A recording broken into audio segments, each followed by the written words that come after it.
You are listening to Alex Nanlohi Podcast, to know the Lord and to make Him known.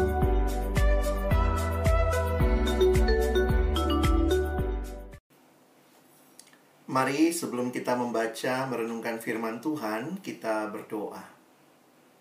Kepadamu ya Tuhan kami datang malam hari ini, ketika kami boleh memuji, memuliakan Engkau. Ini semua anugerah yang Kau berikan bagi kami. Tiba waktunya bagi kami untuk membuka firman-Mu. Kami mohon ya Tuhan, bukalah juga hati kami. Jadikanlah hati kami seperti tanah yang baik, supaya ketika benih firman Tuhan ditaburkan itu boleh sungguh-sungguh berakar, bertumbuh, dan juga berbuah nyata di dalam hidup kami. Berkati hamba-Mu yang menyampaikan, setiap kami yang mendengar, juga diskusi di antara kami. Tuhan tolong agar bukan hanya kami menjadi pendengar-pendengar firman yang setia, tapi mampukan dengan kuasa dari Roh-Mu yang kudus, kami dimampukan menjadi pelaku-pelaku firman-Mu di dalam kehidupan kami, di dalam masa muda kami. Bersabdalah ya Tuhan, kami sedia mendengarnya dalam satu nama yang kudus, nama yang berkuasa, nama Tuhan kami Yesus Kristus. Kami menyerahkan pemberitaan firman-Mu. Amin. Shalom teman-teman sekalian, selamat malam. Saya bersyukur buat kesempatan ini. Akhirnya boleh melayani teman-teman sekalian. Terima kasih buat Ko Yunias yang sudah menyampaikan undangan ini. Rasanya senang begitu ya kalau ingat Makassar, soalnya itu kota kelahiran saya. Saya lahir besar di Makassar, lalu kemudian kuliah ke Jakarta. Jadi ya rasanya pulang kampung, masih bisa jilogat ya. Jadi saya bersyukur sama Tuhan buat kesempatan ini. Jadi saya akan coba sampaikan materi dengan singkat saja. Nanti kalau teman-teman mau tanya lebih jauh, saya pikir nanti ditanya jawab kita bisa saling share begitu ya. Nah, waktu bicara PDKT ya, pastikan dia kehendak Tuhan. Kalau bicara relasi, saya harus katakan bahwa memang ini jadi bagian kehidupan manusia yang Tuhan ciptakan untuk berelasi. Nah, dalam relasi yang lebih intim lagi, lebih dekat untuk pasangan, lawan jenis, maka kita juga melihat gitu ya, Alkitab juga bicara hal yang sama, hal yang jelas bahwa itu juga harus kita bingkai di dalam relasi yang kudus tentunya, yang di dalam Tuhan. Nah, saya coba menghayatinya begini teman-teman ya, bahwa ada ayat yang mengatakan kalau engkau makan, kalau engkau minum, 1 Korintus 10 ya, makan, minum, lakukanlah semuanya untuk kemuliaan Tuhan. Bayangkan kalau makan, minum saja buat kemuliaan Tuhan, hal yang kayaknya sehari-hari banget gitu ya, hal yang ya setiap hari dilakukan. Maka tentunya hal-hal yang berkaitan dengan relasi, termasuk relasi dengan lawan jenis, juga harus kita bingkai untuk kemuliaan Tuhan. Karena itu saya ingin mengajak kita melihat satu dasar yang saya berikan di awal, bahwa seringkali relasi lawan jenis ini, atau mungkin kalau kita mau bicara nanti pacaran, walaupun secara pribadi saya harus katakan untuk teman-teman yang mungkin masih SMA gitu ya, saya sih nggak terlalu merekomendasi pacaran ya. Sahabatan aja dulu begitu. Masih punya banyak waktu lah, kecuali kamu mau merit besok begitu ya. Tapi selagi masih ada waktu untuk bersahabat, sebaiknya bersahabat lebih dulu begitu. Nanti kalau mungkin sudah masuk kuliah dan seterusnya, kalian bisa melihat juga dan membangun relasi yang lebih jelas begitu. Nah, apa yang mendasarinya saya melihat adalah Kristen bicara kasih ya. Ada dua ayat yang Kak Alex ingin malam ini kita baca dalam 1 Yohanes pasal 4 ayat 9 dan 10. Saya sudah tulis ayatnya di depan. Jadi teman-teman nanti tinggal boleh baca ya sambil ikuti. Oke, saya bacakan buat kita 1 Yohanes 4 ayat 9 dan 10. Dalam hal inilah kasih Allah dinyatakan di tengah-tengah kita, yaitu bahwa Allah telah mengutus anaknya yang tunggal ke dalam dunia supaya kita hidup olehnya. Inilah kasih itu, bukan kita yang telah mengasihi Allah, tetapi Allah yang telah mengasihi kita dan yang telah mengutus anaknya sebagai pendamaian bagi dosa-dosa kita. Ada hal yang menarik kalau kita perhatikan di dalam ayat ini, atau nanti kalau teman-teman baca konteksnya 1 Yohanes, maka saya harus ingatkan bahwa kasih itu dimulai dari Allah.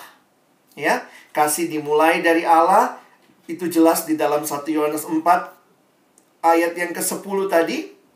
Bukan kita yang telah mengasihi Allah, tetapi Allah lah yang telah lebih dahulu mengasihi kita. Jadi kalau bicara tentang kasih, maka kita bukan belajarnya dari dunia begitu ya. If you want to talk about love, teman-teman belajarnya dari Allah gitu ya. Karena Alkitab mengatakan God is love. Kasih itu dimulai dari Allah. Jadi kalau kita mau belajar tentang kasih, bukan dari drama Korea begitu ya, sarange ya. Tetapi kita belajar dari Allah. Dan apa yang nyata dalam kasih Allah, itulah yang harusnya tercermin ketika kita juga mengasihi sesama, termasuk dalam relasi pacaran misalnya, ya. Nah, karena itu saya harus ingatkan, mari renungkan sebentar, kayak apa sih kasihnya Allah itu? Di dalam ayat yang kita baca tadi, ada kalimat yang bagi saya sangat, menjadi kesan yang dalam. Bahwa dikatakan, Allah telah menyerahkan anaknya yang tunggal, mengutus anaknya yang tunggal ke dalam dunia. Nah, memang menarik kalau teman-teman nanti perhatikan, nanti bisa coba cek begitu ya. Hampir setiap kali Alkitab Perjanjian Baru bicara tentang kasih, itu pasti dikaitkan dengan Allah mengutus anaknya yang tunggal. Saya ulangi ya. Hampir setiap kali Alkitab Perjanjian Baru bicara kasih, itu kaitannya kepada Allah mengutus anaknya yang tunggal. Contoh, kita lihat ayat tadi ya. Dalam hal inilah kasih Allah dinyatakan di tengah-tengah kita. Jadi kalau dibilang, dalam hal inilah kasih Allah dinyatakan di tengah-tengah kita, yaitu bahwa Allah telah mengutus anaknya. Jadi waktu bicara kasih Allah, maka ada tindakan yang ditunjukkan kepada kita. Allah telah mengutus anaknya. Perhatikan lagi di bawahnya ayat 10. Bukan kita yang telah mengasihi Allah. Inilah kasih itu. Bukan kita yang telah mengasihi Allah. Tapi Allah yang telah mengasihi kita dan telah mengutus anaknya sebagai pendamaian bagi dosa-dosa kita. Jadi menarik sekali, hampir setiap kali Alkitab Perjanjian Baru bicara kasih, itu merujuk kepada tindakan Allah mengutus anaknya yang tunggal. Masih ingat juga ya, ayat yang sangat kita hafal, Yohanes 3:16. Karena begitu besar kasih Allah akan dunia ini.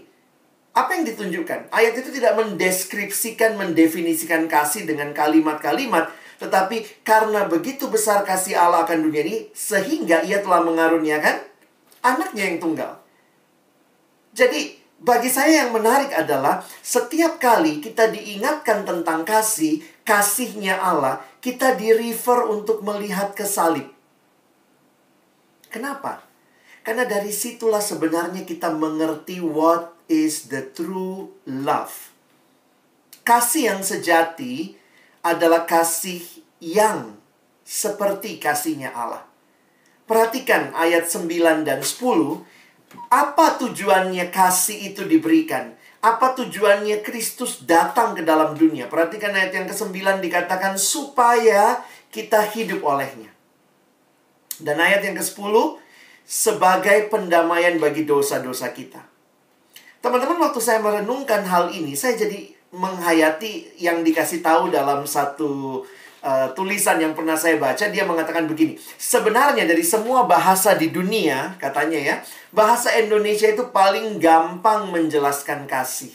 Apa itu kasih? Kasih, ya kasih. Ya. Love is giving.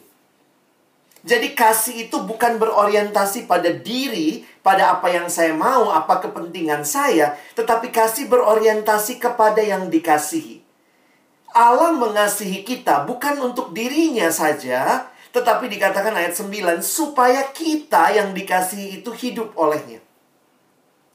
Ayat 10, Allah mengasihi kita sebagai pendamaian. Buat siapa? Bagi dosa-dosa kita. Inilah kasih yang sejati. Kasih yang memberi. Love is giving. Kasih, ya kasih gitu ya. Love is not taking. If love is taking, that is not love. That is rampoking. Ya. Allah tidak merampok apapun dari kita. tapi dia datang mengasihi dan bahkan memberikan nyawanya bagi kita. Kenapa Kak Alex agak lama bicara ini? Supaya kita mengerti. Termasuk di dalam membangun relasi berpacaran nantinya, atau yang sudah berpacaran, bahkan sampai berumah tangga, kiranya kasih Allah inilah yang mendasarinya. Kenapa banyak hal yang kayaknya pacarannya nggak bener, saya ketemu beberapa anak yang konseling ya. Jujur aja dalam konseling anak pacaran sekarang saya agak terkejut-kejut gitu ya. Tak bangka, kaget Kak. Dede, luar biasa itu. Kejatuhan begitu dekat. Dan waktu bicara dengan mereka, dia bilang begini ya. Ada satu anak bilang, iya soalnya waktu itu pacar saya bilang, kalau kau sungguh mencintai saya, ayo dong, kita lakukan sama-sama begitu ya. Kasih dong, saya mau minta cium dan segala macam. Saya bilang itu bukan kasih, Dek. Kau terperangkap, that is rampok. Dia ngambil sesuatu. Kasih yang sejati itu kasih yang memberi. Kalau itu kasih yang sejati, itu beda sekali dengan dunia. Teman-teman, saya simpulkan begini ya. Kasih dunia hanya bicara perasaan. Bukan berarti perasaan nggak penting. Ada tempatnya perasaan. Tetapi kasih itu jadi kasih yang sangat egois kalau tidak dibingkai dengan kasih yang sejati. Hanya mengambil untuk kepentingan diri sendiri. Dan itu sangat terbatas. Tidak heran ada yang ketika sudah menikmati tubuh pacarnya selesai ya sudah ditinggal saja. Kenapa? Kan sudah dicicipi. Dan akhirnya saya melihat ketika dasar fondasi kasih ini tidak ada, maka orang cenderung mempermainkan relasi, termasuk relasi pacaran, relasi suami istri. Nah, jadi ini harus jadi landasannya. Kasih itu apa? Mengasihi, menjaga, memberi. Dan yang menarik adalah begini ya. Kalau benar kita sungguh mengasihi pasangan kita, harusnya kita akan menjaga dia kudus sampai altar pernikahan. That is the true love. Karena kita rindu yang namanya pacaran itu adalah persiapan pernikahan. Harus jelas. Kalau pernikahannya kudus, pacarannya juga harus kudus. Ya. Nah, kalau kita bicara pacaran secara singkat ya, nanti mungkin dalam tanya jawab bisa lebih banyak kita bicarakan. Sebenarnya teorinya apa sih Kak? Gitu ya, mungkin teman-teman nanya gitu. Saya sih selalu ingat apa yang Alkitab ingatkan juga sama kita ya. Ada ayat nih. Amsal 30 ayat 18 dan 19. Dikatakan, ada 3 hal yang mengherankan aku. Bahkan ada 4 hal yang tidak ku mengerti. Jalan Raja Wali di udara, jalan ular di atas cadas, jalan kapal di tengah-tengah laut, dan jalan seorang laki-laki dengan seorang gadis. Teman-teman, waktu menghayati ayat ini, ya kayak mau dibilang sama kita gitu ya, bahwa ya yang nulis Amsal pun juga nggak memahami begitu ya. Susah dijelaskan dengan teori. Kadang-kadang kita nggak bisa menjelaskan pacaran ini dengan teori ya. Karena ada yang bilang, iya nggak ada teorinya ya Kak. Kenapa itu yang jelek sekali sama yang cantik, atau yang ganteng sama yang jelek ya. Itu bisa macam-macam terjadi ya. Nggak ada teorinya. Tetapi ini mau menunjukkan bahwa demikianlah adanya relasi ini yang harusnya setiap orang ini seni ya. Dalam hal pacaran saya pikir seni dalam arti tidak ada, kita punya prinsipnya. Tapi setiap orang akan menjalaninya dan menemukan jalannya sendiri. Nah, ini dalam terjemahan bahasa Indonesia masa kini, bahasa Indonesia sehari-hari. Ini kalimatnya. Ada 4 hal yang terlalu sukar bagiku untuk dimengerti, kata penulis Amsal. Burung Raja Wali terbang di udara. Nggak ada juga kita tahu burung mau ke arah mana, nggak ada GPS-nya gitu ya. Ular yang menjalar di atas batu karang. Kapal yang berlayar di tengah lautan. Dan sepasang muda-mudi yang sedang jatuh cinta. Nah, jadi saya coba masuk sedikit tentang apa sih kata Alkitab tentang pacaran. Pertama, faktanya di dalam Alkitab tidak ada secara spesifik tentang pacaran. Wih, kaget kita ya. Makanya di dalam agama tertentu mereka tidak menyetujui pacaran karena mereka bersumber kepada kitab yang sama dengan kita. Memang nggak ada pacaran. Di Alkitab kita, karena dalam budaya orang Yahudi pada masa itu, konteks yang dimengerti adalah pertunangan. Jadi pada waktu itu biasanya dicomblangin begitu rupa, ditunangkan lalu menikah. Jadi tidak ada pacaran. Nah, kalau begitu, pertanyaannya adalah bagaimana kita memaknai pacaran? Nah, bagi saya yang menarik begini. Perhatikan ketika konteks yang terjadi pada Yesus, orang tua Yesus khususnya, pada Maria dan Yusuf. Jadi ada kebudayaan yang ada pada masa itu ketika orang itu bertunangan, mereka sudah dianggap sebenarnya secara budaya, secara tradisi, masyarakat menganggapnya sudah menikah. Tetapi dalam 1 tahun, nah ya, itu yang terjadi, itu masa di mana mereka akan menguji kesetiaan itu. Dan karena mereka kan sebelumnya biasanya kan dijodohin ya. Maka kemudian masuk dalam masa pertunangan. Nah, masa pertunangan itu mereka bergaul, kenal, tetapi masing-masing masih kembali ke rumah orang tua masing-masing. Itu kebiasaannya seperti itu pada masa itu. Nah, jadi kemudian setahun kemudian ya baru mereka menikah. Dalam arti yang sesungguhnya boleh bersetubuh dan seterusnya. Sehingga jangan heran ketika Yusuf tahu bahwa Maria dalam masa pertunangan itu telah hamil, langsung dia mau berniat menceraikan. Tapi kemudian Roh Kudus berkata, atau dalam dalam malam suatu penglihatan, malaikat tampak dan bilang jangan menceraikan Maria. Jadi poinnya teman-teman, pada masa itu ada budaya pertunangan, bukan pacaran. Kalau sekarang kita ada budaya pacaran, sebenarnya apa kesamaannya? Jadi saya coba lihat kesamaannya. Ternyata yang saya lihat adalah sama-sama masa perkenalan. Masa pengenalan yang lebih dalam. Nah, jadi kalaupun dalam budaya kita sekarang, mungkin juga nggak banyak yang mau kalau ditunangkan ya. Ada nggak yang mau ditunangkan orang tua? Kau kawin saya sama anaknya si ini macemu punya teman, punya anak, begitu kau kawin sama dia. Mungkin kita apa ini sudah zaman modern. Tapi kalau kita menjalani pacaran, prinsip yang sama harus kita ingat. Itu masa pengenalan. Dan masa pengenalan ini yang harus kita lewati dengan baik. Nah, prinsip umum tentang teman hidup, tentu pertama lawan jenis ya. Dulu awal-awal, dulu Kak Alex selalu bilang yang pertama harus anak Tuhan. Sekarang nggak bisa begitu ya, mestinya. Pertama lawan jenis dulu, baru anak Tuhan. Kira-kira begitu ya.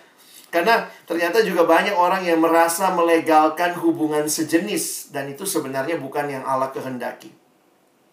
Jadi prinsip teman hidup yang kita bahas malam ini untuk menjadi pacar, menjadi suami atau istri, lawan jenis, penolong yang sepadan, berarti sama-sama manusia. Kalau lihat Kejadian pasal 2 ayat 18, penolong yang sepadan itu manusia dengan manusia lain. Lalu sesama orang percaya, 2 Korintus 6, terang dengan gelap tidak bisa bersatu. Ada yang bilang, tapi bisa saya paksa-paksa. Jangan melawan kehendak Tuhan. Kelihatannya bisa, nanti lama-lama kau yang tertarik ke sana. Jadi hati-hati gitu ya. Kenapa? Kita sedang membangun rumah tangga yang di dalamnya kita mau Tuhan menjadi pusat ibadah kita. Jadi, saya pikir pernikahan bukan cuma masalah kesatuan seksual, kenikmatan seksual, dua hati bersatu, tapi kehadiran Tuhan di mana kedua-duanya kalau hidup di dalam Tuhan mereka akan menggenapkan rencana Tuhan. Jadi, prinsip umum tentang pacaran harus tujuannya seharusnya pernikahan. Di dalam kasih, di dalam kekudusan. Dan prinsip 1 Korintus tadi harusnya memuliakan Tuhan. Nah, lebih jauh lagi. Mengapa perlu dipikirin serius? Karena ada dua dampak tentunya. Dampak pada pribadi yang mengalaminya harusnya makin bertumbuh. Jadi ini bisa jadi ujian ini. Kalau sudah pacaran ternyata makin mundur secara rohani gitu ya. Ini jadi pertanyaan nih, apakah memang ini jadinya kita rindu ke depan seumur hidup kalau bersama dengan pasangan kita, lalu ini yang terjadi. Dan dampak terhadap persekutuan harusnya juga jelas. Makanya kalau berpacaran, saya pikir komunitas ini menjadi tempat yang menolong kita. Tentunya bukan menggosipkan begitu ya, tapi menolong kita untuk bisa membangun relasi yang baik, saling menegur kalau ternyata ada yang melakukan kesalahan. Jadi teladan bukan jadi batu sandungan. Nah, saya lewati slide ini, saya langsung masuk ke slide berikut ini ya. Jadi kalau ditanya, oh begitu Kak Alex, bagaimana? Bagaimana caranya? Gitu ya. Saya pikir sih sekali lagi ya, cinta nggak ada teori khususnya ya. Tapi ini kira-kira aspek yang perlu ada ketika kita memilih teman hidup. Nah, saya harus katakan ini aspek-aspek yang harusnya kita pertimbangkan dengan menyeluruh. Sayangnya seringkali tanpa kita sadari, apalagi memang kayaknya sekarang ini drama-drama yang ditonton, film-film yang ditonton menawarkan feeling begitu kuat, sehingga seolah-olah orang berpikir aspek yang paling utama dalam memilih teman hidup hanya perasaan. No. Bagi saya perasaan penting, tapi bukan satu-satunya. Ingat ya. Jadi ada akal sehat, ada komunikasi, dan ada Tuhan di situ. Jadi kalau kita buang salah satunya, ya udahlah, saya pokoknya yang penting yang saya suka, saya ikuti hatiku.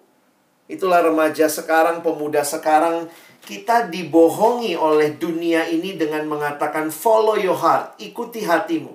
No. Orang Kristen bukan follow your heart. Alkitab mengatakan hati ini sudah jatuh dalam dosa. Hati itu begitu licik, kata Yeremia. Karena itu do not follow your heart. Follow God's word. Follow firman Allah gitu ya. Ikuti apa yang Allah katakan dalam firman-Nya. Karena itu perasaan ada satu bagian. Tapi juga ada akal sehat, ada komunikasi, ada penyerahan kepada Tuhan. Nah, bagi saya prinsip-prinsip ini yang harusnya jangan kita lalaikan. Dan termasuk pentingnya kita juga mendengar masukan orang. Karena waktu jatuh cinta itu, aduh, kalau lagi jatuh cinta itu rasanya semua kok mengarah ke cintanya gitu. Perasaan memang sangat kuat. Sampai kadang-kadang nggak punya akal sehat ya.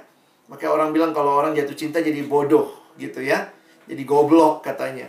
Karena ya begitu, perasaan menguasai.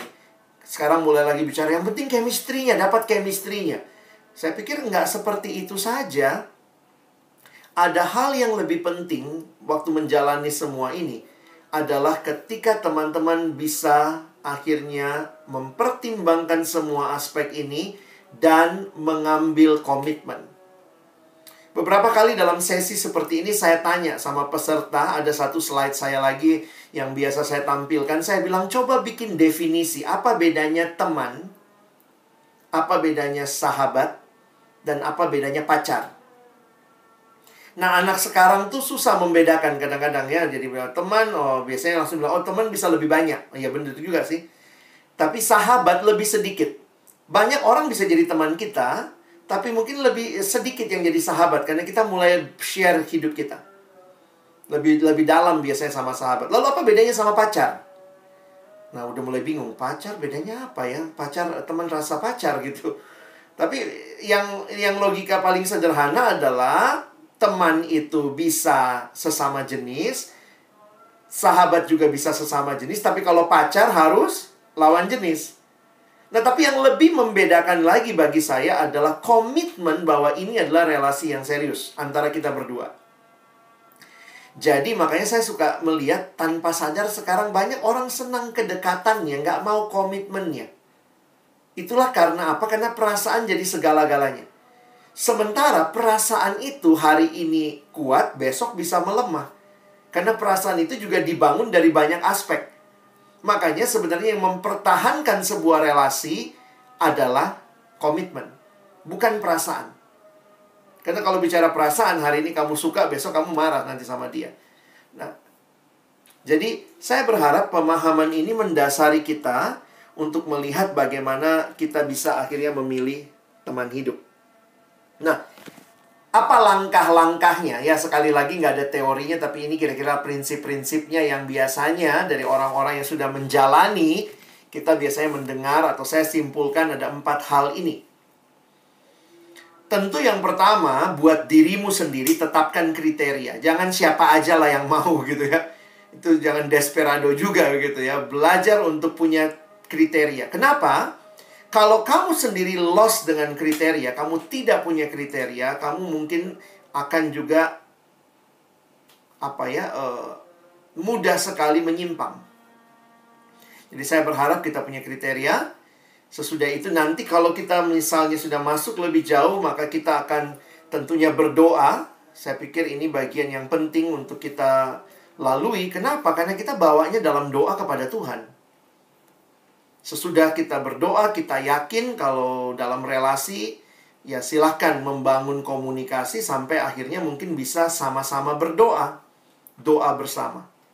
Ya, jadi jangan dalam doamu kamu putuskan sendiri. Kau datangi dia baru kau bilang sama itu cewek, saya sudah doakan kau ya, pokoknya mulai hari ini kita pacaran. Siapa itu? Keputusan doamu itu, bukan doa bersama. Tapi kalau kita secara pribadi sudah mantap, kita datang, kita bangun relasi, waktu sudah lumayan dekat, kita berani, misalnya kalau yang pria ya, menyatakan, yuk kita doa sama-sama, kasih batas waktu ya, jangan doa bersama sampai kapan, sampai Tuhan Yesus datang, nggak jadi-jadi kalian. Punya batas waktu, misalnya kita doa sama-sama ya, 1 bulan ini atau 2 bulan ini, kita lihatlah perkembangan relasi kita bagaimana, lalu ambil keputusan. Yang saya harus ingatkan, kenapa Kak Alex kasih ini langkah-langkah kayak begini? Karena saya lihat sekali lagi ya, banyak anak sekarang senang kedekatannya, tidak mau komitmennya. Padahal di dalam relasi, nah ini saya kasih kuncinya ya, hati-hati dekat tapi tidak punya komitmen. Khususnya dalam relasi lawan jenis, sudah dekat, sudah WA tiap hari, sudah kontak-kontak, tanya apa kau makan sama siapa nama anjingmu, sudah terlalu dekat, tapi tidak ada komitmen, nanti jadi nggak jelas. Ada yang bilang, tapi begitu Kak, soalnya kalau sekarang terlalu cepat kita tembak, nanti kita kehilangan. Saya bilang lah, itu sebenarnya apa konsepmu? Dan akhirnya ada yang bilang gini, kami sama-sama terbuka Kak, dia suka sama saya suka sama dia, tapi kita belum pacaran ini, kita teman baik lah, teman dekat. Jadi dia bebas sama siapa aja, saya juga bebas sama siapa aja. Tapi kalau nggak ada yang kita kejar, ya kita sama-sama begitu. Hah? Gitu ya, saya pernah ketemu remaja yang seperti itu. Dan satu waktu dia datang nangis-nangis. Saya bilang, kenapa? Dia jadian, Mika. Saya bilang, kenapa kau nangis? Ya nggak tahu lah, ada rasanya hatiku yang hilang. Saya bilang, ya kau yang bodoh. Kenapa kau bodoh? Kau tidak punya komitmen. Jadi dia terserah mau sama siapa aja kan itu. Dan kau nggak perlu nangis. Dia bukan siapa-siapamu juga gitu ya. Jadi jujur aja saya kadang-kadang melihat kita atau generasi sekarang ini mempermainkan perasaan sayang tanpa komitmen itu cenderung menyakitkan. Ya, baik sekarang mungkin langsung sakit atau nanti sakitnya. Jadi saya berharap kiranya hal-hal ini bisa membingkai teman-teman untuk bisa memutuskan, memilih, memulai relasi dengan orang yang tepat ya. Jadi kiranya ini pengantar dari saya bisa menjadi landasan buat kita diskusi dan tanya jawab. Baik, terima kasih. Ya, terima kasih Kak Alex untuk sharing firman Tuhan dan juga pemaparan yang sangat menarik. Saya kira memunculkan beberapa diskusi-diskusi yang nanti mungkin akan sangat menarik ya. Teman-teman, tadi saya sorry sekali di rumah tiba-tiba itu mati lampu sehingga jaringannya jauh. Jadi saya tiba-tiba meluncur ke Eben sekarang. Jadi sekarang posisinya di gereja. Ya, thank you teman-teman dan juga Kak Alex yang sudah menyampaikan firman Tuhan buat kita sekalian. Teman-teman, sekali lagi yang tadi Kak Alex sampaikan bahwa dia sebenarnya bukanlah orang asing dengan Makassar, justru dia lahir di Makassar. Jadi ya dekat sekali dengan kita. Sebetulnya tahun ini beliau akan ke Makassar, tapi berhubung COVID, jadi nggak bisa. Jadi via Zoom aja ya, Kak Alex ya. Sampai juga akhirnya via Zoom. Iya. Nah, terus sekalian, Kak Alex sebetulnya adalah seorang yang sangat banyak sekali pengalaman, khususnya di pemuda remaja. Ya. Beliau di Perkantas mungkin lebih dari berapa tahun, Kak ya? 20 tahun mungkin ya? Ya. Kurang lebih 22 tahun beliau di Perkantas. Teman Perkantas adalah pelayanan mahasiswa. Ya. Dan teman-teman dia banyak sekali pengalaman ketemu remaja, anak pemuda yang mulai dari masalah pacaran, masalah studi, masalah keluarga, mengkonseling. Jadi teman-teman yang mau tanya apapun ke Kak Alex mengenai pacaran seperti apa, relasi seperti apa, silakan ya, jangan malu. Atau kalau malu bertanya langsung, teman-teman bisa chat ke saya atau ke Selfie juga boleh ya. Nanti kita akan menyampaikan pertanyaan teman-teman kalian ke Kak Alex gitu. Apakah ada sebelum saya memulai? Mungkin saya Koyun. Oh iya, silakan Alfred ya. Kak Alex ada Iya. namanya. Silakan. Ya, halo Kak Alex. Halo. Ya, saya tadi berdasarkan penjelasannya Kak Alex kan bilang tadi dalam memilih pasangan hidup kan ada hal-hal yang harus kita persiapkan. Misalnya kayak menentukan kriteria seperti apa. Iya. Terus kita doa lagi, ya kan? Iya. Nah, yang saya mau tanyakan, kapan waktu yang tepat untuk kita boleh memilih teman hidup? Apakah di saat masih berkuliah, masih menjadi mahasiswa, atau baru boleh ketika kita sudah bekerja kah? Atau kapan? Terima kasih. Makasih Alfred. Sebenarnya slide saya panjang toh, tapi memang karena waktu, jadi saya teruskan sedikit slide saya ya. Sebenarnya di bagian paling akhir, sorry, maaf, saya bilang ya slide saya sebenarnya panjang, tapi karena waktu jadi saya harus menyingkat. Nah di slide saya paling akhir ada pertanyaan ini. Jadi saya pikir begini juga. Jadi kalau ada yang datang lalu dia bilang dia mau pacaran, misalnya anak SMA begitu kan, saya suka tanya begini, kira-kira enaknya berapa lama pacaran? Pacaran itu terlalu lama nggak enak, terlalu cepat juga pasti nggak pas lah ya, belum kenal betul ya. Nah jadi akhirnya banyak yang bilang ya 3 tahun kah, 4 tahun ya, oke. Kalau pacaran 3-4 tahun, kapan kau mau menikah? Saya nanti PBD umur berapa? 27 apa 28 gitu ya. Nah kalau kamu umur 27 mau menikah, pacaran menurutmu bagusnya 3-4 tahun, sebenarnya kan tinggal kurangi. 27 kurang 3 ya 24. Oke lah, biar agak mundur sedikit, mana tahu kan nggak langsung jadi sama yang itu toh. Jadi ada yang bilang ya udah kira-kira umur 20 kah atau umur 19. Nah, makanya dalam pemahaman saya masa yang lebih tepat, karena ini memang sekali lagi nggak ada teorinya. Ada juga yang pacaran dari SMP, SMA dan bisa jaga kekudusan. Ada juga, tapi ada juga yang cuma ganti-ganti pacar. Pokoknya di tiap naik kelas lain pacarnya di SMA gitu ya. Tapi poin saya adalah kalau kita makin bertumbuh dalam kasih, kira-kira masa mahasiswa itu mungkin menurut saya sudah lebih tepat. Jadi kalau kamu menikah 27, kamu SMA, umur 15. Kamu pacaran mulai umur 15. Kamu mau menikah umur 27. Kau pacaran 12 tahun loh. Itu kalau... Tapi kan bilang, tapi kan nggak sama dia terus, Kak. Mana tahu nggak jadi sama dia. Oke lah, tapi kalau di pikiranmu kamu setting, ya udahlah jangan sama dia, jangan sama dia. Lama-lama pacaranmu sendiri dengan dia nggak berkualitas. Jadi akhirnya cuma sekedar yang penting mengisi kesepianku atau apa. Jadi saya biasanya dalam konseling menganjurkan masa sesudah SMA, masa kuliah mungkin sudah bisa lah memulai relasi ya. Sementara masa SMA lebih baik bersahabat kali ya, berteman. Karena itu akan menolong kamu punya pergaulan yang luas gitu. Tapi kira-kira begitu. Ya, thank you. Benar, Fred? Cukup menjawab? Iya, Kak. Oke, thank you ya. Ya, teman-teman lain, apakah masih ada yang lain mau tanya ke Kak Alex? Silakan. Si Bilham, ya, Joshua, silakan, Joshua Bill. Di-unmute dulu, Bill. Di-unmute dulu. Oh ya, Ya. baik, makasih. Saya mau tanya nih, kan kalau kan pacaran sebenarnya bukan yang secara umum ya, bukan ada yang sama beda agama maupun yang beda suku. Ini ada 2 pertanyaan saya.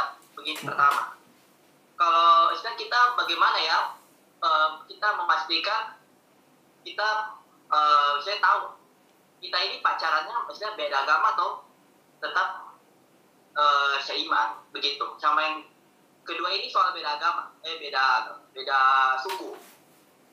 Itu kita di dalam Kristen itu kita ataupun menurut Pak Alex sendiri seharusnya kita bersikap bagaimana? Ambil contoh yang beda suku, misalnya laki-lakinya Tionghoa, perempuannya mungkin dari suku Batak atau suku Jawa atau begitu. Oke. Itu pertanyaan tadi. Baik, terima kasih Pak Bill ya. Saya secara pribadi memang harus mengatakan kalau beda iman, ya jangan dilanjutkan. Karena apa ya, jelas gitu. Kalau teman-teman mengasihi Tuhan, harusnya perintah Tuhan kita pertimbangkan dengan serius. Dan itu bukan untuk sebenarnya juga bukan untuk dipertimbangkan ya, tapi untuk ditaati. 2 Korintus 6 ayat 14, jangan kamu merupakan pasangan yang tidak seimbang dengan orang-orang yang tidak mengenal Tuhan, karena bagaimana mungkin terang bersatu dengan gelap. Saya pikir realita ini yang Tuhan ingatkan bagi kita, harusnya menjadi pagar buat kita berelasi. Silakan, bersahabat bisa dengan semua siapa aja, dari agama mana saja. Tetapi ketika mempertimbangkan untuk teman seumur hidup bersama Tuhan, membangun keluarga di dalam Tuhan, saya rindu atau saya pikir kita harusnya punya prinsip yang jelas. Nah, jadi bagi saya, pastikan dia cinta Tuhan. Jadi memang kalau buat saya, kalau orang nanya, jadi kriterianya pacar yang baik itu apa, Kak? 2 aja cuma. Cinta Tuhan dan cinta kamu ya. Kadang-kadang banyak yang cinta Tuhan tapi nggak cinta sama kamu. Jadi itu yang bikin nggak dapat ya. Tapi poinnya adalah cinta Tuhan berarti dia sungguh-sungguh terima Yesus dalam hidupnya sebagai satu-satunya Tuhan dan Juru Selamat. Dan mengasihi kita juga. Jadi saya pikir mari kita serius dengan itu ya, tentang seiman. Nah, kalau beda suku, saya harus katakan ini jadi pergumulan banyak budaya. Memang budaya yang sudah jatuh ke dalam dosa itu menganggap diri dan budayanya yang paling tinggi. Jujur aja lah, semua kita dengan keluarga kita masing-masing, budaya kita merasa budaya kita jauh lebih tinggi dari budaya orang. Padahal jangan lupa, semua culture di muka bumi sudah jatuh dalam dosa. Dan menariknya di dalam Kristus, Efesus pasal 2 mengingatkan bahwa tidak ada lagi tembok pemisah. Itu gambaran bait Allah yang waktu itu ada tembok yang memisahkan orang Yahudi yang boleh ibadah di dalam dengan orang Yahudi yang hanya orang non-Yahudi yang hanya boleh sampai pelataran luar. Nah, kematian Kristus di kayu salib dikatakan telah merubuhkan tembok pemisah, menciptakan mereka dalam satu manusia baru. Harusnya sebagai orang-orang yang telah dibaharui dalam Kristus, kita tidak lagi melihat orang dengan kacamata dia suku apa. Kan ada lagunya ya, ku tak pandang dari suku mana, asal kau berdiri atas firman-Nya. Tapi realitanya ini nggak mudah. Sekali lagi nggak mudah. Seringkali dalam stereotyping terhadap suku, kita punya stereotype yang apa ya? Ya kayak gitulah, semua orang Batak kasar. Nah itu kan namanya generalisasi. Itu stereotyping. Semua orang Tionghoa kaya. Loh, enggak juga gitu ya. Jadi itu semua stereotyping yang muncul. Nah, bagi saya, sebenarnya tugas gereja adalah membangun kesatuan itu. Nah, di dalam mencari jodoh atau mencari pasangan hidup lah ya, kalau kita bicara hal itu, saya melihatnya sebenarnya secara prinsip, kalau kita sudah dalam Tuhan, tidak ada masalah suku. Tetapi ingat, pernikahan juga itu bicara kesatuan, bukan hanya 2 individu, tapi 2 keluarga besar. Karena itu perhatikan baik-baik tipikal keluargamu seperti apa. Keluargamu terbukakah untuk perkawinan beda suku? Kalau terbuka, apakah kamu misalnya kalau ketemu yang beda suku lalu klik, apakah memang mau melanjutkan? Jadi jangan sampai saya melihat beberapa orang begini ya, sudah tahu dari awalnya kayaknya susah nih beda suku. tapi dia jalanin. Nah, berkali-kali melalui, nah memang sini setiap kasus beda-beda ya. Ada yang terus bertahan, akhirnya menikah juga. Ada yang dari awal udah jalan, taunya mentok juga setelah 7 tahun. Jadi saya pikir dalam pertimbangan psikologis dan sosiologis masyarakat, ya kita juga harus bisa memahami ya. Karena kalau ternyata mentok atau nggak bisa maju lagi, saya pikir memang harus ambil keputusan untuk lanjut apa tidak. Tapi harusnya sih kacamata kita, saya ini beda suku ya. Papa saya Ambon asli, mama saya Manado, Tionghoa. Nah, mereka ketemunya di Makassar, makanya saya lahir besar di Makassar. Jadi kalau saya karena memang punya pengalaman orang tua beda suku, jadi nggak terlalu merasa gimana-gimana. Tapi saya bisa memahami itu ya, yang dulunya kalau kumpul-kumpul keluarga mama saya, papa saya paling hitam, Ambon gitu ya. Tapi kalau kumpul-kumpul keluarga papa saya, mama saya paling putih gitu ya. Nah jadi buat saya akhirnya karena sudah lahir dalam perbedaan ini, saya bisa menghayatinya. Tapi bagi banyak suku saya pikir nggak mudah. Thank you, Alex ya. Bill, oke Bill ya. Nah, Alex ada beberapa pertanyaan yang masuk nih ya. Iya. Kalau kita bisa tahan ya. Nah, yang pertama Alex ada teman yang tanya begini misalnya. Bagaimana kalau dia itu seperti sudah kayak mati rasa gitu. Mungkin karena pengalaman, punya trauma atau punya mungkin kepahitan mungkin ya, hingga membuat dia kemudian kayak sudahlah gitu, saya nggak mau lah menikah gitu, atau nggak mau lagi menjalin relasi begitu. Gimana kira-kira Alex? Iya, makasih ya. Ini banyak terjadi juga dan saya pikir real ya. Saya nggak mengatakan ini hal yang gampang, yang mudah buat teman-teman yang punya trauma mungkin dari kondisi keluarga. Ada yang lihat mamanya dipukulin gitu ya, sampai akhirnya berpikir ngapain menikah kalau dipukulin. Lalu akhirnya yang diambil adalah saya nggak mau menikah. Ada yang melihat juga pengalaman betapa sulitnya begitu ya. Akhirnya bagi saya menghargai setiap perasaan. Tetapi saya harus katakan teman-teman bahwa kita itu bukan ada di dalam dunia. Lokasi kita jadi penting. Kita di dalam dunia atau kita di dalam Kristus. Karena di dalam Kristus ada pengharapan, ada pembaharuan. Jadi dalam satu konseling, ketika ada seorang teman yang tidak mau menikah karena takut dia melakukan hal yang sama yang dia benci dari papanya. Karena memang secara konseling biasanya orang bilang gitu, kalau jadi anak ini sebenarnya benci banget papanya suka mukul. Dan waktu dia konseling, dia bilang begini sebenarnya, saya malah takut kak, saya nanti ngulangin yang saya nggak suka dari papa saya kepada pasangan saya. Jadi saya bilang sama dia, kalau itu jadi alasan kamu tidak menikah, di mana Yesus dalam hidupmu? Kamu mungkin mengulangi kesalahan yang sama kalau kamu tidak dalam Yesus. Tetapi kalau kamu di dalam Yesus, saya harus katakan kalimat yang sebaliknya. Kamu mungkin tidak mengulangi apa yang papamu lakukan. Jadi kamu punya pengharapan, kamu punya pembaharuan, kamu punya perubahan. Dan karena itu, ya saya pikir terus memberi diri dibimbing oleh firman ya. Baca Alkitab setiap hari. Itu penuntun. Itu kalimat Alkitab yang saya ingat dari Mazmur itu ya. Firman-Mu tuh pelita bagi kakiku. Jadi dunia ini gelap.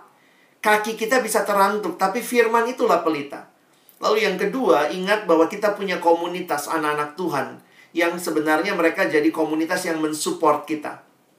Jadi, buat teman-teman yang punya ketakutan ya, karena trauma. Ya, saya dalam banyak konseling ketemu sih yang seperti itu, sangat real. Dan beberapa bahkan maaf, ada yang akhirnya jatuh ke dalam kecenderungan seksual yang lain.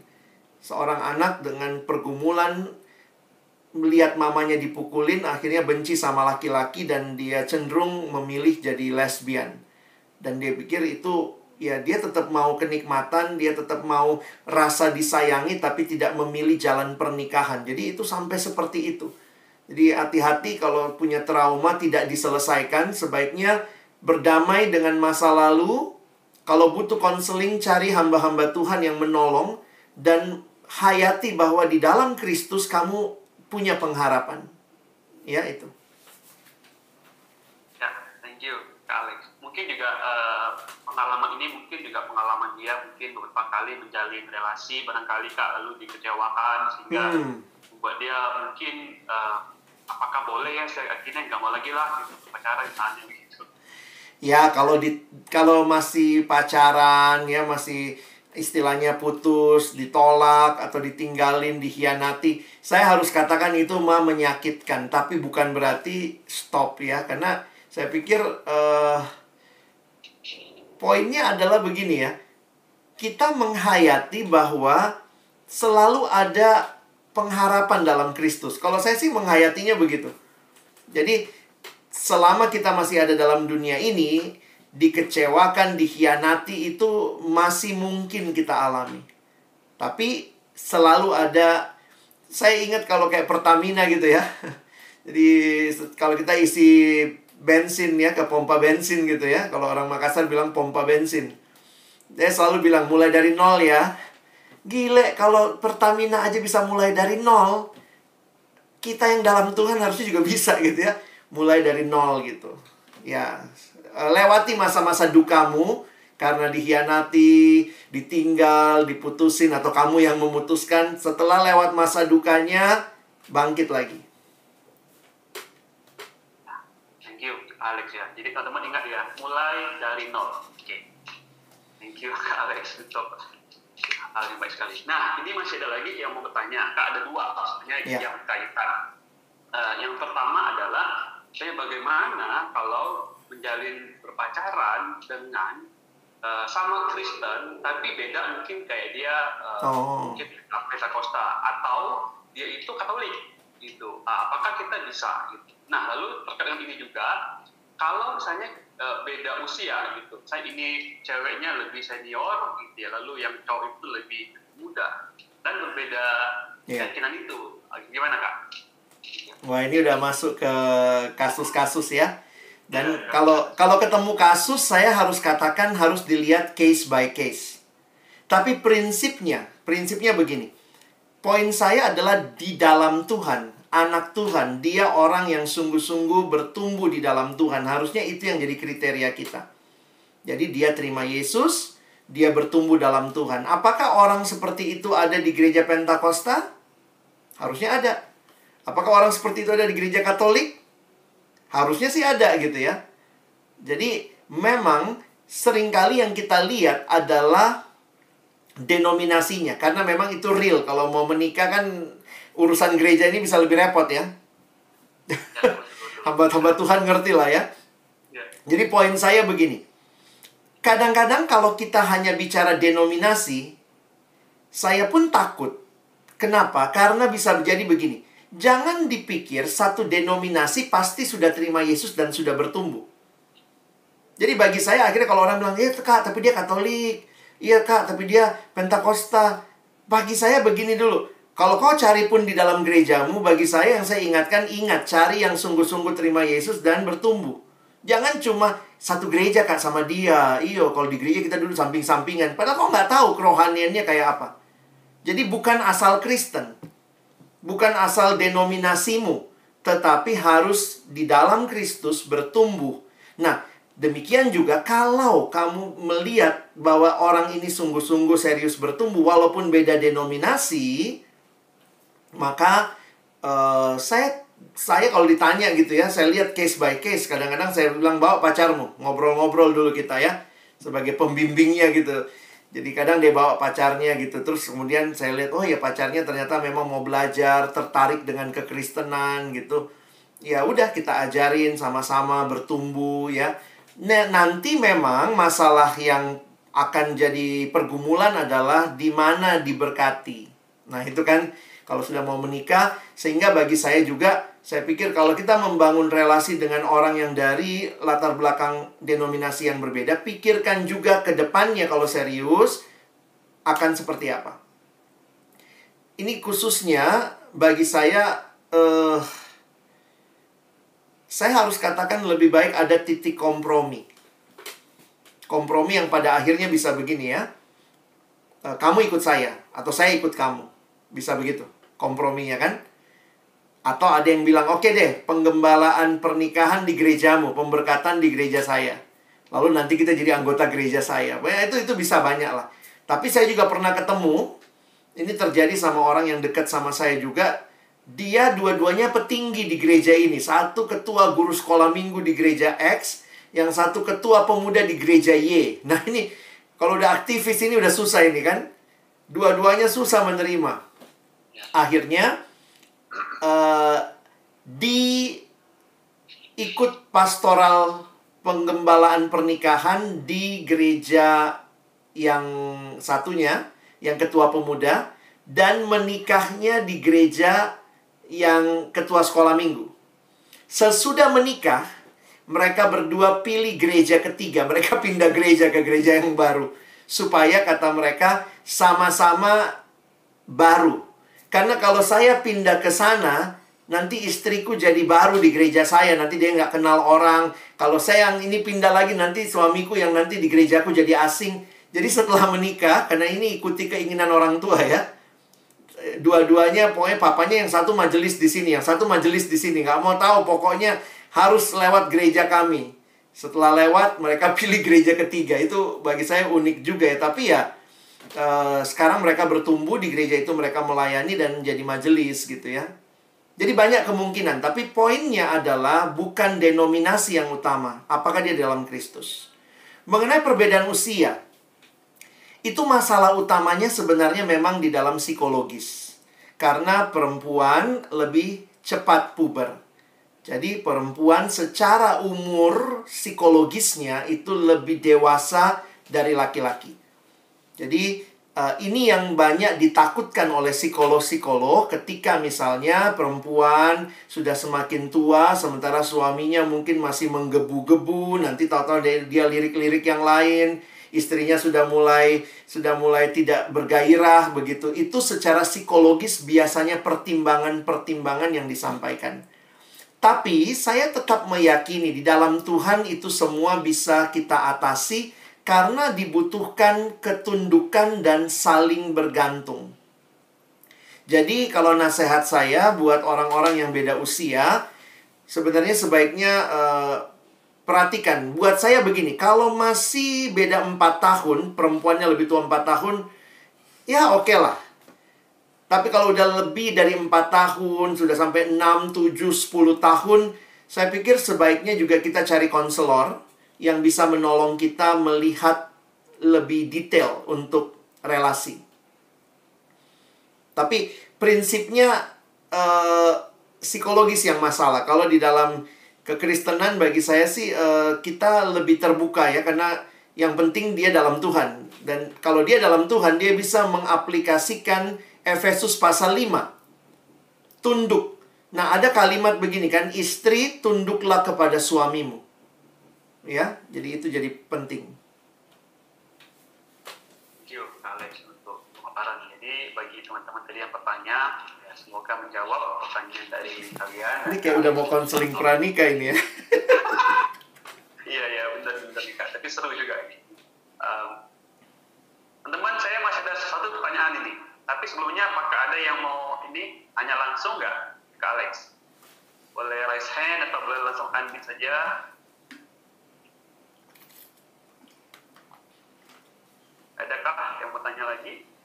Oke, sambil tunggu ya. Ini Kak Alex ada satu pertanyaan yang masuk ke saya. Tadi kan Kak Alex bilang kita harus memiliki kriteria, lalu kita berdoa. Tetapi apakah ketika kita berdoa dan menyebutkan sebuah nama yang kita inginkan, apakah itu maksud Tuhan nggak? Saya menghayati doa itu dalam dua perspektif ya. Bahwa Tuhan bilang sama kita minta. Ya udah minta aja dulu gitu ya. Tetapi Tuhan juga kasih sama kita akal sehat. Tuhan kasih sama kita mata yang terbuka. Jadi sambil kita doa, kita juga jalin relasi, kita lihat respon juga. Jadi bagi saya akhirnya pada waktu kita berdoa, setelah kita berdoa, kita jalin relasi. Karena sebenarnya gini loh, tadi dalam slide saya, karena teman-teman nggak lihat aja ya, sebenarnya dalam doa itu bukan cuma berdoa, tapi kemudian jalin relasi. Itu salah satu juga untuk mendapat konfirmasi. Nah, waktu sudah berdoa, jalin relasi, nanti pada akhirnya sih kita harus bisa melihat juga, jangan-jangan jawaban doa kita Tuhan berikan di dalam situasinya. Diblokir lah, nggak dibales, ya sudah, berarti mungkin bukan dia, kira-kira begitu. Itu kan cara menilai situasi ya. Tapi itu sangat tergantung. Jadi kalau ditanya seperti itu, saya sih jawabnya mintalah.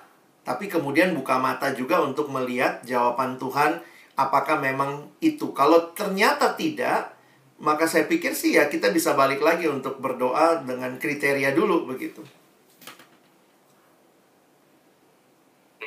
Thank you, Kak Alex, untuk penyampaiannya. Teman-teman, apakah masih ada? Yang lain, silakan raise hand. Jangan malu-malu, ini kesempatan teman-teman. Ya. Malu bertanya, kita sesat di jalan. Kalau malu bertanya mengenai jodoh, nah nanti kita salah jalan juga. Apakah ada lagi? Jangan malu-malu. Oke. Kenapa? Oh ya, siapa?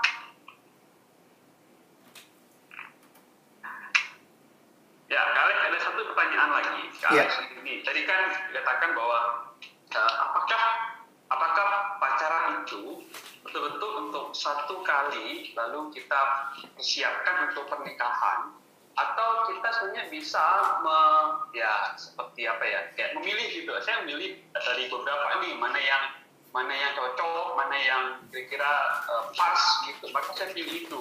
Nah, atau saya mesti ketika saya udah ketemu dengan si A, lalu saya betul fokus ke dia saja gitu, atau bisa ya sambil mencari misalnya yang lain juga. Ini pertanyaannya susah ini. Saya meyakini bahwa dalam hal ini Tuhan kasih kebebasan. Tentu Tuhan dalam kemahatauannya tahu siapa yang terbaik buat kita. Tapi Tuhan kasih kita kebebasan. Dan di dalam kebebasan itu Tuhan kasih kita akal sehat. Tuhan kasih kita penglihatan yang jelas. Tuhan kasih kita komunitas yang bisa menolong kita. Jadi bagi saya dalam situasi seperti ini, ya teman-teman harus kalau dipakai istilah bisa discern ya. Bisa untuk benar-benar memahami yang mana kehendak Tuhan di dalam kita menggumulkan pasangan hidup ini. Nah, saya menghayatinya kalau masa pacaran itu sebenarnya kan masa pengenalan. Jadi masih mungkin putus. Jadi saya tidak menganut yang sekali pacaran maka kita pertahankan terus padahal sudah jelas-jelas nggak cocok. Saya ketemu soalnya ada satu anak yang jadi unik juga ya, cara dia mengerti kehendak Tuhan begini, dia bilang. Jadi pacarnya ini sudah pukul dia. Udah dipukul, pernah ditendang jatuh dari motor. Kalau marah pacarnya maki-maki. Terus saya bilang, kenapa nggak putus, Dek? Saya bilang putus gitu ya. Malah saya yang emosi gitu ya. Ini perempuan soalnya. Saya bilang putuskan itu. Terus kalimatnya dia nih, kayak saya pikir, waduh, dia balikin. Tapi Kak, waktu saya jadian sama dia kan saya berdoa. Terus, kalau kau berdoa berarti nggak boleh putus. Bukannya, karena saya melihatnya begini. Cara berpikirnya adalah menggumulkan itu hanya sekali di awal. Lalu kemudian kalau sudah pacaran sama orang itu ya sudah kita terus pertahankan. Saya bilang ingat loh Dek, ini bukan pernikahan. Kalau pernikahan kamu lakukan begitu, saya acung jempol. Memang begitu kalau sudah menikah, terima pasanganmu sampai mati. Tapi, kalau masih pacaran, maka dia tanya, jadi menurut kakak mesti bergumul. Saya bilang, sepanjang kamu pacaran, sampai sebelum pendeta angkat tangan memberkati, itu masa bergumul kalau mau dipakai istilah. Terus bergumul untuk cari tahu kehendak Tuhan, apakah dia atau bukan, atau paling tidak begini. Tuhan kasih kita, sekali lagi ya, penglihatan yang jelas, Tuhan kasih kita akal sehat. Jadi, jangan mengkontraskan kalau dari Tuhan lalu kemudian akal sehat nggak dipakai. Jadi saya ingat kalimatnya pendeta Stephen Tong lah ya. Dia bilang begini nih, Ibu yang anaknya sakit demam tinggi pada malam hari tidak butuh ayat untuk bawa anaknya ke rumah sakit. Dia tidak butuh tanda dari langit, tidak butuh mujizat untuk bawa anaknya ke rumah sakit. Kenapa? Karena akal sehat yang Tuhan berikan bisa menolong dia untuk membawa anaknya. Nah, jadi saya juga beberapa kali ketemu seorang teman yang jelas-jelas ceweknya nggak suka sama dia. Udah ditolak, udah diapa gitu ya. Tapi dia terus bilang, soalnya saya yakin Kak dalam doa saya. Ya dalam doamu kau yakin, dia enggak. Buka matamu gitu ya. Kamu move on dong gitu. Nah, jadi kadang-kadang hati-hati kita over spiritualize. Seolah-olah kalau kita sudah doakan, maka nggak boleh lagi kita lepas. Itu yang bagi saya malah membahayakan. Karena sepanjang kamu menjalani itu masa sebenarnya kamu kenal, bergumul. Nah, sekarang juga di beberapa sekolah teologi yang konseling, sebaiknya kalau mulai pacaran, sebaiknya ikut konseling. Konseling itu bukan buat orang bermasalah, tapi konselor ini dilatih untuk menolong kita memahami satu sama lain. Jadi itu bisa mendapatkan pertimbangan. Tentu memang yang memutuskan kita ya.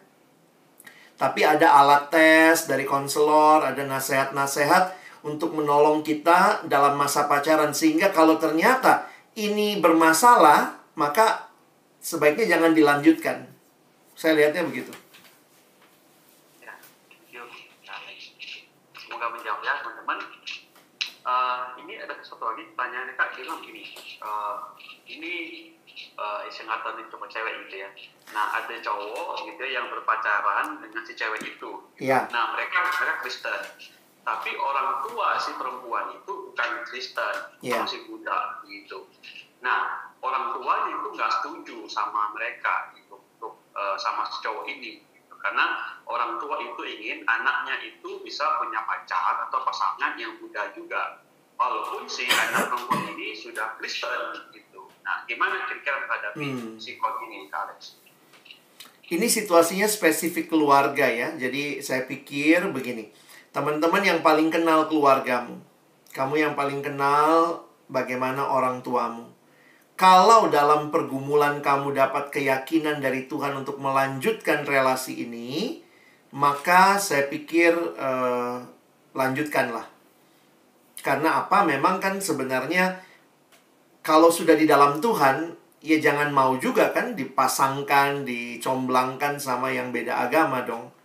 Bagi saya, kita sangat menghargai orang tua kita, sangat sayang. Semua anak sangat sayang sama orang tuanya. Demikian juga sebenarnya orang tua sangat sayang sama anak. Tetapi di Alkitab ada perintah, taatilah orang tuamu di dalam Tuhan. Saya lama bergumul dengan ayat itu, karena orang tua saya termasuk yang gak setuju saya jadi hamba Tuhan. Jadi kalau saya taat sama orang tua saya gak ada hari ini memberitakan firman. Karena saya sayang sekali sama keluarga, saya sayang sekali sama orang tua saya. Tapi ketika saya berhadapan dengan perintah orang tua, jangan masuk pelayanan. Waktu itu orang tua saya pikir saya lulus dari kampus yang baik, ya udah cari kerja aja gitu. Nanti uangmu aja buat pelayanan. Sabtu Minggu juga kamu pelayanan kok. Tapi saya bilang saya harus masuk pelayanan full time. Dan mereka nggak setuju.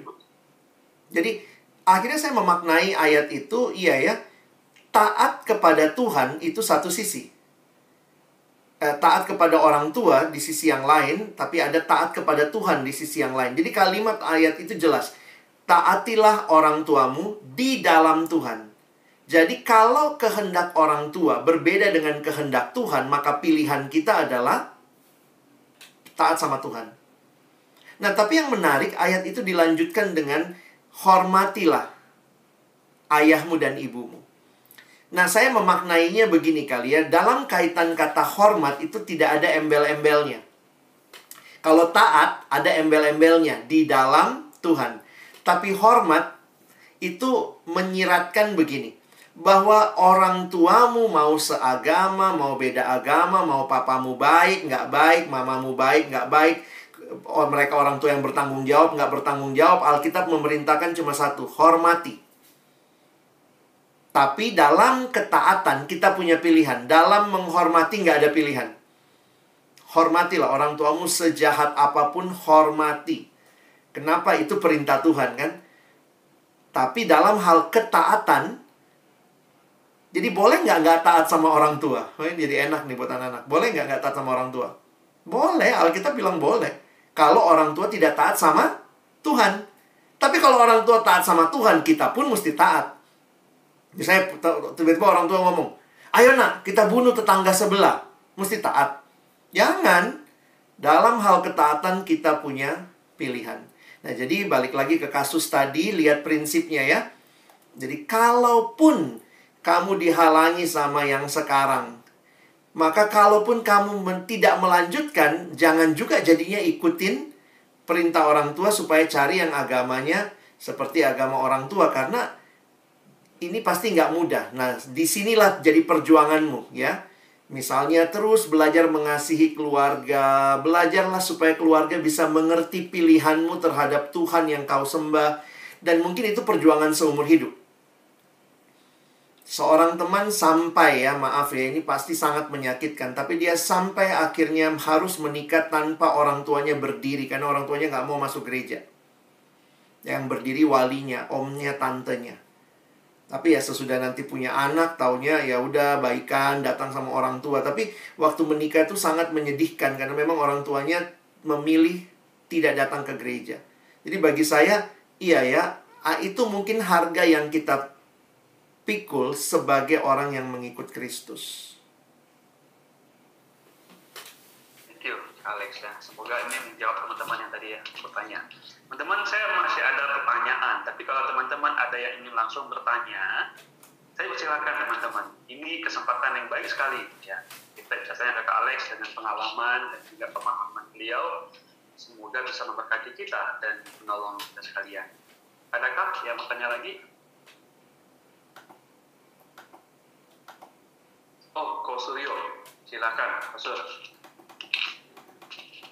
Apa ini mau bertanya atau macam apa? Selamat malam, kedengaran? Ya, selamat malam.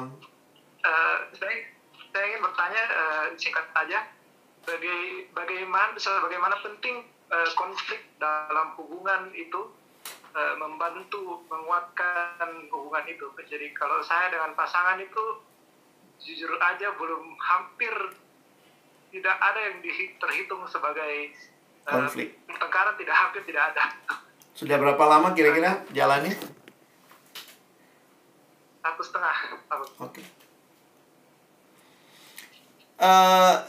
Memang ada kalimat-kalimat yang agak menekan ya. Kalau nggak pernah berantem besar, hati-hati kamu jalanin terus. Kadang-kadang kita tertekan juga sama kalimat-kalimat begitu ya. Tapi saya pikir kalau kita pun makin memahami, makin mengenal, memang akhirnya ini tentunya kalau kualitas pengenalannya juga baik ya. Jadi bukan cuma pengenalan yang superficial. Bagi saya itu akan menjadi satu modal yang baik lah ya. Berarti sudah punya konflik management yang baik. Masing-masing sudah bisa menahan diri untuk tidak. Karena kan berarti baik dong relasinya sampai kok nggak berantem ya. Dalam arti dia berarti belajar mengerti. Suryo juga belajar mengerti dia gitu ya. Jadi bagi saya sebenarnya itu modal yang baik. Tapi mesti ingat ya, pengenalan itu bukan pas pacaran aja, seumur hidup. Setelah menikah, wow, itu lebih banyak pengalamannya dan mungkin konfliknya nanti ada di situ. Mungkin ya, karena sudah satu rumah, satu kamar. Sekarang kalau nggak suka pun kan, ya kalau orang pacaran berantem kan habis itu pulang rumah masing-masing kan. Yang penting nggak lihat tampang dia sehari kalau lagi kesel. Tapi kalau sudah menikah, mau pulang kemana? Tidur punggung-punggungan, satu ngadep sana, satu ngadep sini. Nah, jadi poin saya begini. Modal kalian dalam berelasi selama pacaran yang belum berantem besar, itu adalah modal konflik management yang baik.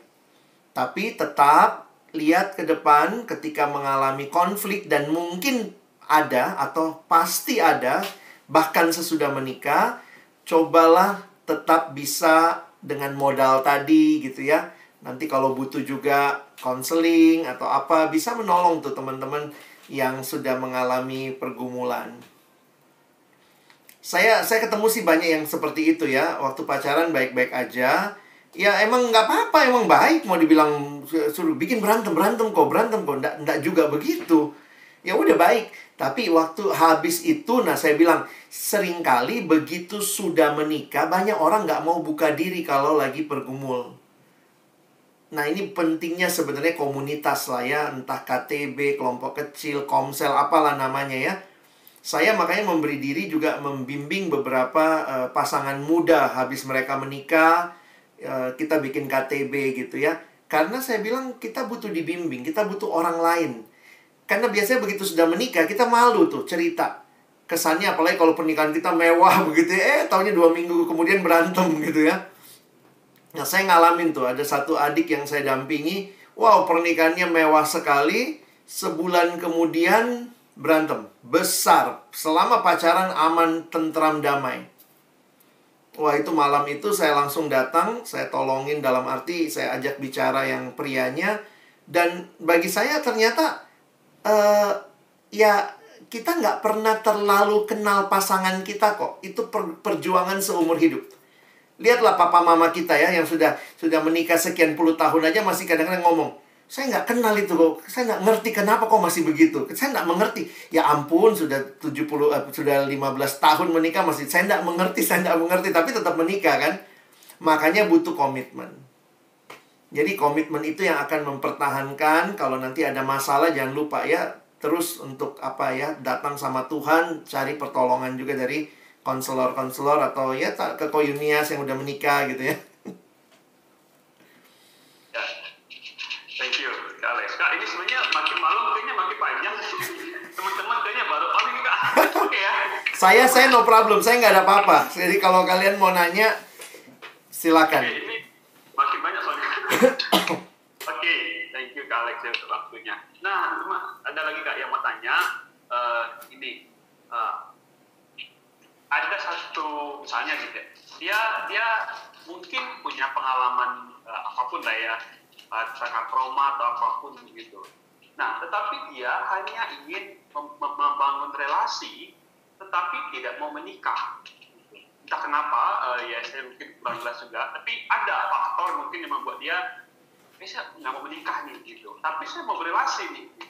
Gimana kali?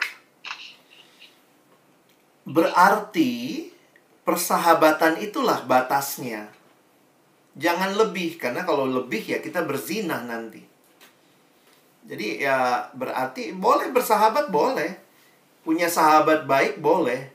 Sahabat lawan jenis juga boleh. Tapi memang ketika sahabat kita, khususnya kalau bersahabat dengan lawan jenis dan dia sudah menikah, saya pikir sih harus membatasi komunikasi, kontak. Karena ya, itu etikanya seperti itu. Jadi untuk beberapa teman gitu ya, saya pikir hati-hati harus punya batasannya. Dan karena itu beberapa teman yang mungkin punya pergumulan seperti ini, akhirnya pilihannya sahabat, dan untuk lebih aman ya sahabat yang sejenis. Kira-kira begitu.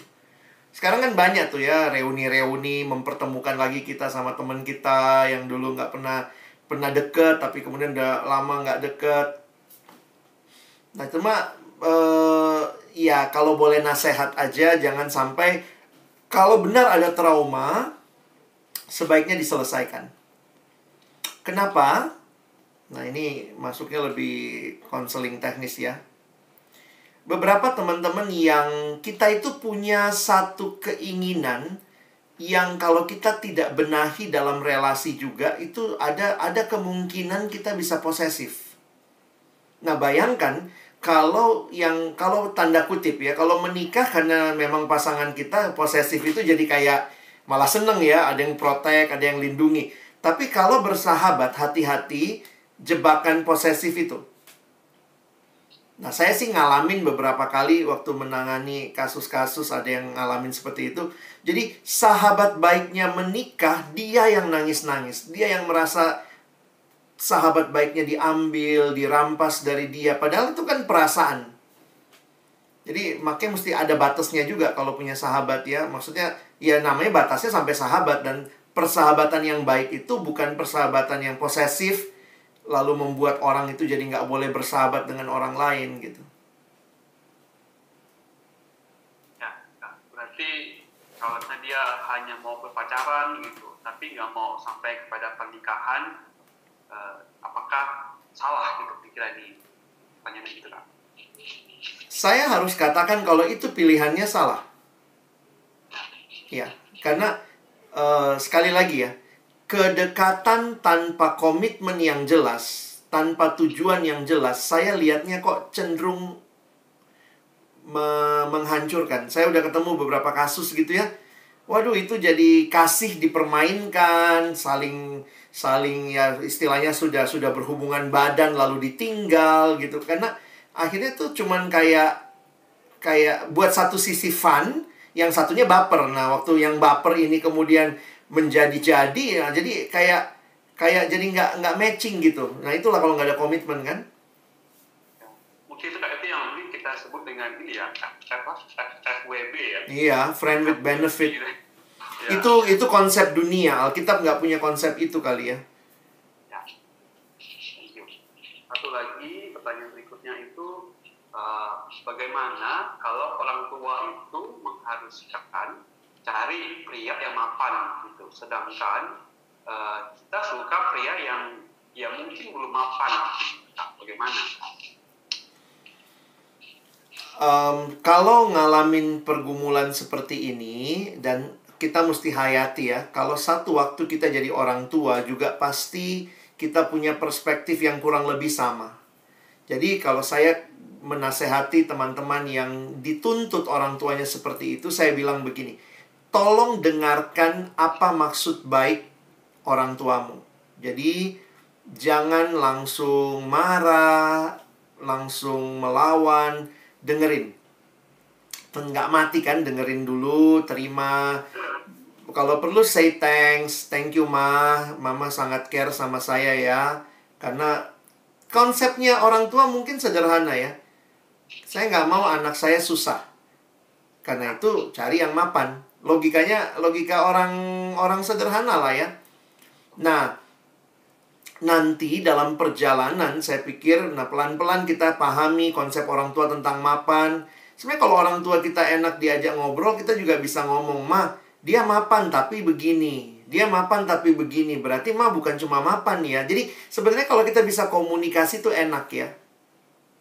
Nah, tapi saya nggak tahu ya, ini kan keluarga teman-teman yang paling tahu. Yang jadi masalah adalah kadang-kadang kita nggak mau dengar orang tua kita langsung bilang kolot. Apa sih orang tua gue nggak ngerti, bahkan nggak pernah say thank you buat perhatian yang begitu besar buat kita gitu. Jadi saya suka ngalamin tuh kayak gitu ya. Say thank you dulu, hargai papa mama punya pendapat. Nanti kapan-kapan ngomong, iya ini mapan loh pak, ma, ini mapan loh anaknya. Tapi ternyata dia suka maki-maki saya. Papa mau dapat yang mapan tapi nggak sayang sama saya. Ternyata mungkin bisa lihat juga, iya ya, ternyata bukan mapan yang paling utama, ada masalah karakter. Jadi akhirnya kita bilang ya, kalau mapan kita bisa ingat juga, dulu papa bangun usaha berapa lama, emang waktu menikah udah mapan. Nah, gimana sekarang saya pun juga kasih kesempatan nih, dia juga kan belum jadi lah kira-kira, mungkin begitu. Itu bisa dibicarakan, tapi kalau semua suasananya enak. Kadang-kadang kita nggak mau dengar masukan, jadi langsung suasananya nggak enak, boro-boro mau ngomong, pokoknya orang tuaku nggak suka sama pilihanku. Selesai deh perang dunia. Alex jawabannya ya, semoga menjawab teman-teman. Berikutnya ada lagi yang mau tanya, bagaimana caranya Tuhan menjawab doa kita kalau dia memang orang yang Tuhan kehendaki untuk menjadi pasangan hidup? Tuhan apakah menjawab langsung atau bagaimana? Tentu Tuhan memberikan kepada kita sekali lagi kepekaan ya, dan di dalamnya bagi saya ada akal sehat, ada nasihat dari keluarga, dari teman, dari komunitas, dari orang-orang gereja. Saya sih melihatnya cara Tuhan menjawab itu kadang kita nggak tahu langsung dari Tuhan kasih ini ayatnya. Misalnya cari yang namanya ini, enggak ya. Tapi saya melihatnya Tuhan di Alkitab itu kasih prinsipnya. Lalu kita diberikan kebebasan memilih. Jadi Saya sangat menghayati ada kebebasan memilih. Tuhan kasih prinsipnya, harus anak Tuhan, cinta Tuhan, cinta saya juga. Nah, lalu ya di situ seperti itu ya pakai akal sehat kita gitu ya. Apakah dan bagi saya begini loh, namanya memilih, maka logis juga tuh timbang-timbang. Ini kalau ada yang punya pergumulan nih, tiba-tiba ada dua yang maju sama-sama. Ini seorang perempuan ya. Lalu ada dua cowok yang maju bersama. Yang mana yang dari Tuhan, Kak? Yang mana yang dari Tuhan? Saya bilang, saya juga nggak tahu. Tanya sama Tuhan. Nah, tanyanya gimana? Dia minta Tuhan kasih ayat. Ayatnya buat yang mana? Yang sini apa yang sana? Saya bilang, kalau udah begini pakai akal sehat. Kamu lihat karakternya. Lihat latar belakang keluarganya. Kamu siap nggak hidup seperti itu? Lihat yang satu. Dia seperti apa? Kamu siap nggak hidup sama dia? Tapi kan Kak takut salah pilih. Saya bilang sebenarnya banyak orang yang karena takut salah pilih, yang terjadi adalah dia tidak memilih. Itu malah jadi lumpuh. Aku tuh takut salah pilih, malah nggak milih. Bagi saya justru lebih baik kamu coba memilih. Dengan berbagai pertimbangan, bisa salah pilih nggak? Bisa. Saya harus bilang bisa. Tetapi kalau kamu anak Tuhan, maka di tengah kamu salah pilih pun, kalau kamu peka terus kepada Tuhan, kamu akan dibawa balik.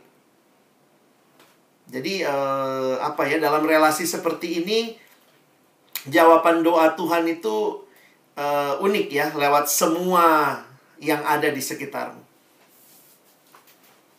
Ya, thank you Alex. Teman-teman, ini ada dua terakhir ya, kita nampaknya mesti membatasi diri juga, soalnya jangan tiga malah. Kita terakhir ya. Iya, nggak apa-apa. Oke. Ini yang berikutnya bertanya, gimana caranya misahin antara pelayanan dan relasi? Misalnya nih beberapa jam sebelum pelayanan lalu bertengkar sama pasangan. Nah itu gimana solusinya? Kan pelayanan masih terganggu. Gitu. Gimana? Iya. Miliki kebiasaan kali ya. Jadi sebenarnya begini loh, kalau kita lagi bertengkar, jangan terlalu berharap selesai masalah waktu bertengkar. Karena semua lagi panas. Jadi ada baiknya kalau lagi waras, lagi nggak marah, lagi sadar semua, coba bicarakan kira-kira manajemen konfliknya seperti apa. Walaupun ya saya harus bilang juga, sesudah dibicarakan pun waktu kejadian berantem tetap aja sih banyak kali nggak berlaku manajemennya. Cuma paling tidak ada prinsip. Nah, saya kasih contoh saya lah ya sama istri. Saya sama istri kan, saya pelayanan, istri juga pelayanan begitu. Nah, kalau kami lagi waras begitu waktu dulu ya, waktu pacaran, waktu baru menikah, akhirnya kita bicarain. Kita tuh seperti apa? Kamu tuh, kalau kamu marah, kamu pengennya apa? Karena ternyata kami punya perbedaan. Di awal-awal menikah aja kami berantem besar itu karena kalau istri saya punya masalah, dia pengennya diem. Kalau saya, ayo selesain gitu. Nah, jadi akhirnya kami, dulu tuh saya bisa dicuekin 3 hari gitu. Dan saya nggak ngerti gitu. Dan semakin dicuekin, saya semakin maksa. Ayo jawab gitu ya. Wah, itu jadi tambah marah gitu. Nah, ternyata buat dia, kasih saya waktu tenang dulu. Nah, terus saya juga cerita, saya tuh maunya selesai cepat karena saya banyak pelayanan juga. Saya nggak mau gitu ya mengganjal hati. Jadi akhirnya sebetulnya selama kami menikah, akhirnya kami bertumbuh ya.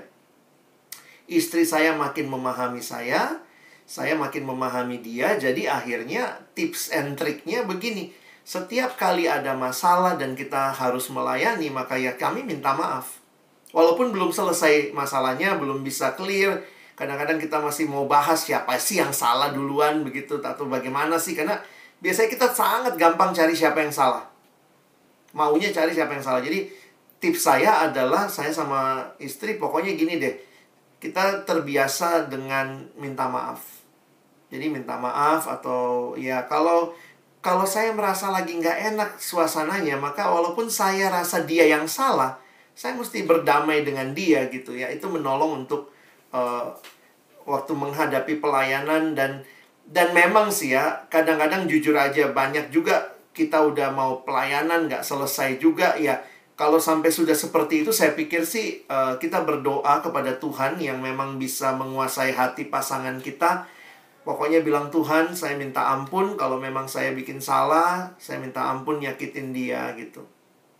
Jadi mungkin itu kali ya yang perlu kita bangun, ada komunikasi yang baik. Dan seperti Alkitab bilang lah ya, mari cepat meminta maaf. Jangan biarkan matahari terbenam sebelum padam amarahmu. Efesus pasal 5. Yuk, Kak Alex. Nah, ini ada satu lagi yang tanya. Saya ingin bertanya, kalau ada satu pihak belum berkomitmen, tetapi pihak yang satu itu yang suka, dia, saya menjelaskan dulu ya. Tapi gini, ada satu, katakanlah si cowok ini belum komitmen, tapi si cewek itu sepertinya suka terhadap ini cowok gitu, lalu dia kayak mau berkomitmen gitu. Lalu si cowok ini ketika dia mungkin mungkin cuekin lah atau apa gitu, terus si perempuan itu marah sama dia gitu. Padahal si pria ini juga belum ada komitmen apa-apa gitu. Sama ini. Nah, gimana itu kira-kira? Ya, itulah yang saya bilang tadi ya. Kedekatan tanpa komitmen bukannya lebih baik, cenderung menyakiti. Jadi, nasihatnya sebenarnya, ya kalau memang dekat, belajarlah bertanya dengan jujur dan rendah hati ya. Mungkin seperti lagu, mau dibawa kemana hubungan kita. Bagi saya itu pertanyaan yang penting. Supaya kalau memang kita nggak ada apa-apa, jangan sampai kita menikmati lebih daripada yang seharusnya. Dan kita juga mesti berani kalau memang ternyata belum ada komitmen, yang perempuan batasin diri. Jangan mau dipermainkan juga.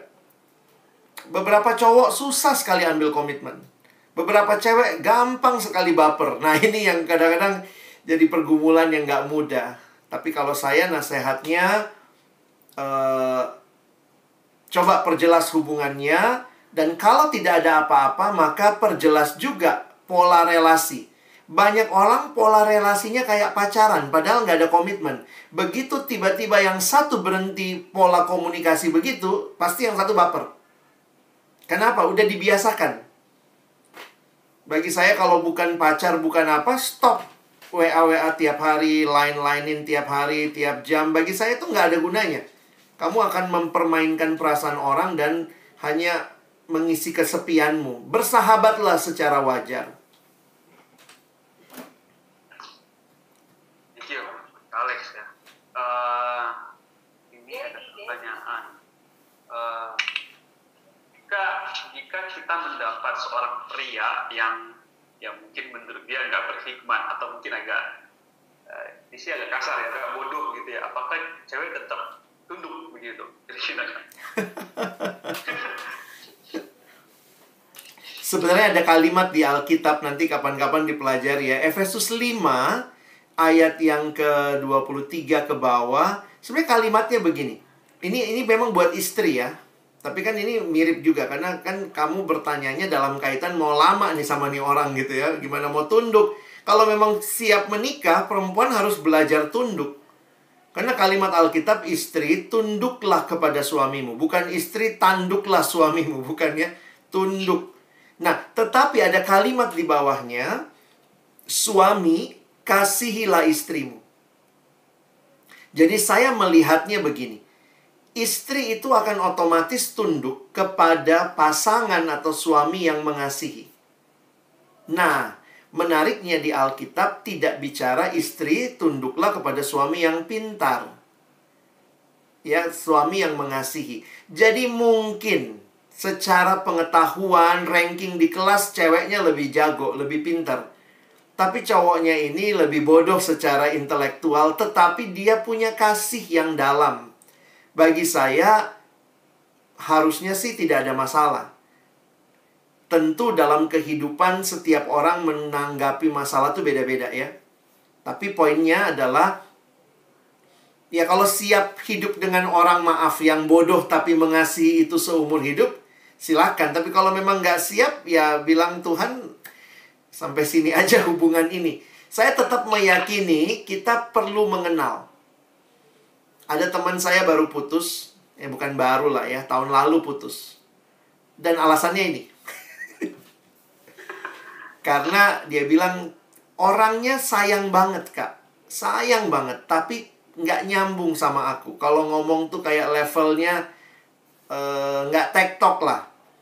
Nah, waktu itu kami udah lama ingetin dia, emang lu cari yang tektok, tapi kalau nggak mengasihi, dia bilang gue cari yang dua-duanya. Ya sudah, kalau begitu mengasihi dan pinter, ya sudah, silahkan selamat mencari, kira-kira gitu ya.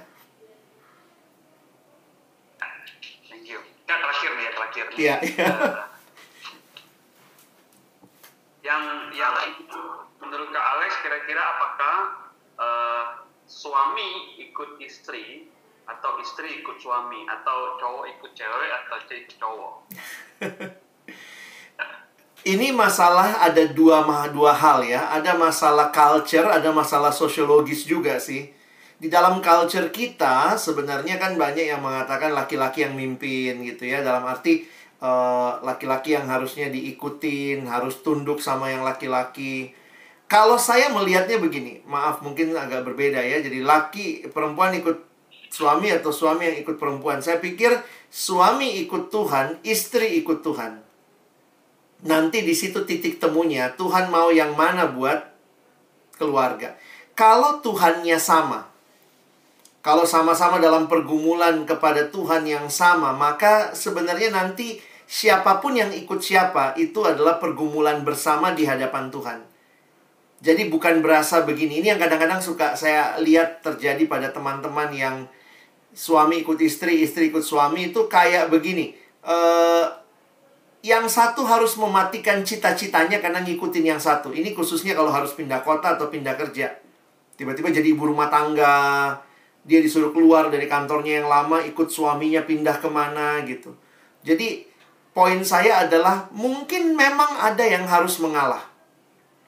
Siapa ikut siapa, tapi bagi saya ketika dua-duanya bergumul di hadapan Tuhan, maka itu akan jadi jawaban yang paling indah. Ada teman saya ikut istrinya sekolah ke luar negeri. Dia tinggalkan pekerjaannya. Waktu itu lama dia bergumul karena dia laki-laki banget kayaknya ya. Laki-laki, kepala keluarga, tapi yang dapat beasiswa istrinya. Nah, pilihannya waktu itu dia berat sekali, harus ada di luar negeri, nemanin istri studi sambil jaga dua anak mereka yang masih kecil. Bayangkan, tiba-tiba istri yang kuliah, suami yang di rumah jaga anak. Buat dia tuh nggak mudah. Yang kita yang dengar juga buat kita nggak mudah. Tapi itu hasil pergumulan mereka. Selama 1 tahun, suaminya tidak bekerja ngurusin anak. Istrinya studi. Jadi jangan merasa saya mengalah buat kamu, kamu mengalah buat saya. Tapi kalau sama-sama kita gumulkan di hadapan Tuhan, adalah poinnya begini ya. Saya bergumul di hadapan Tuhan, saya mau menemani kamu dalam perjalanan menggenapkan rencana Tuhan. Karena itu saya rela untuk tidak bekerja misalnya. Untuk menolong, untuk menggenapi rencana Tuhan bagi kamu. Saya pikir begitu cara lihatnya. Jadi jangan lihat menang kalah, nanti berantem. Satu waktu bisa, apa kata orang Makassar, nanti kau bangke-bangke lagi. Dulu kan saya ikut kau toh, sekarang kau yang ikut saya, nggak mau tahu. Jadi akhirnya kita kayak merasa menang kalah. Jangan. Thank you, Kak Alex. Kak, terakhir, apakah ada nggak statement-statement yang atau pesan atau poin-poin yang mau di-highlight buat kami lagi buat teman-teman pemuda remaja dalam kehidupan mereka? Silakan Kak Alex. Ya, ingat saja ayat firman Tuhan yang mengingatkan kita bahwa baik engkau makan maupun engkau minum, lakukan semuanya untuk kemuliaan Tuhan. Jadi teman-teman, hal yang sangat wajar dunia lihat sebagai sebuah relasi, pacaran, segala macam. Mari kita bingkai dengan baik di dalam untuk kemuliaan Tuhan. Berteman untuk kemuliaan Tuhan. Bersahabat untuk kemuliaan Tuhan. Berpacaran untuk kemuliaan Tuhan. Pernikahan untuk kemuliaan Tuhan. Nah, kalau itu yang membingkai seluruh relasi kita, maka kita tidak akan jadi egois.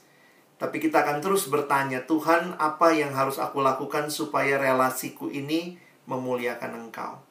Jadi kiranya teman-teman malam ini mendapatkan prinsip-prinsipnya, dan kasus demi kasus menjadi bagian yang itu pergumulan yang teman-teman akan lewati.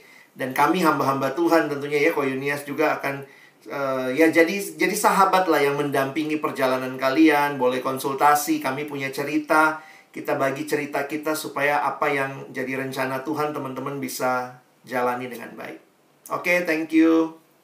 Thank you. Teman-teman, mari kita memberikan applause, bisa lewat tepuk tangan, bisa juga lewat image reaction itu buat Kak Alex. Thank you Kak Alex buat Makasih. malam hari ini.